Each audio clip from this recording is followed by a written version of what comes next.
pulang. Motor nang dengan hotel linjak ke.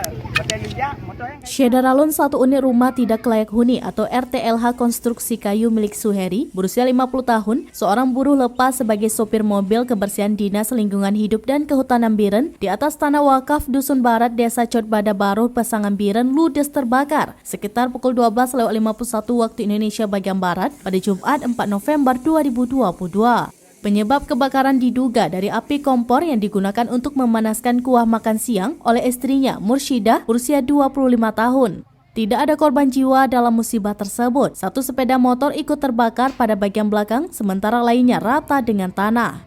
Informasi diperoleh suami korban atau Suheri pulang ke rumah membawa pulang ikan untuk dimasak, sementara istrinya Mursyidah memanaskan kuah di dapur. Setelah itu Mursyidah pergi ke sumur yang berjarak sekitar 20 meter sebelah selatan rumahnya untuk membersihkan ikan yang akan dimasak. Saat itulah ia melihat asap muncul saat dilihat sudah terbakar di dapur. Secepatnya Mursyidah membawa keluar dua anaknya yang berada dalam rumah. Rumah dan isinya habis terbakar. 3 mobil pemadam kebakaran dikerahkan ke lokasi untuk memadamkan api.